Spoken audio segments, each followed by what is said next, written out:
乡亲啊，继续来看这个中英集团兄弟经营权之争，社会大众目睭拢闭大蕊咧看。这个中英更替的股东会今仔日全面来改选着董事。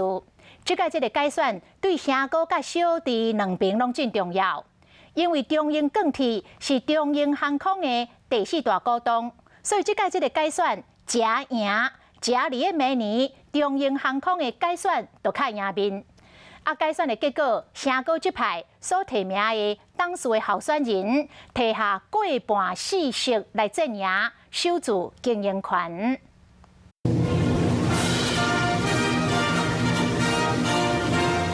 恭喜长荣钢铁股份有限公司成为台湾证券市场的新生力军。去年4月，中英更替进军股市，气势如虹。致赠长荣钢公司设计感丰富的台湾水牛艺术作品。当时证交所送好好拍拼的水牛，即马中英更替是兄弟啊伫受冻。对过来头一件事改选董事，初到成电子投票，占比是3%，外资是拢填大锅牌人选，也就是现任的董事长林景林摕到第1句票。今日的股东会实体投票占差不多9%7，也就是讲今日的股东会就使决定什么人做董事长。3、2、1。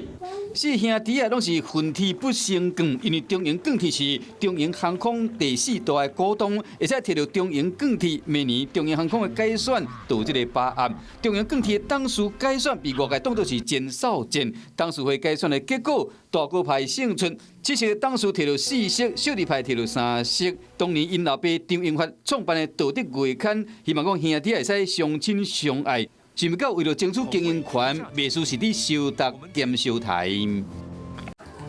华视新闻看起来，赶快订阅我们的华视新闻 YouTube 频道，欢迎按赞、订阅、开启小铃铛，最新最及时的资讯要提供给你。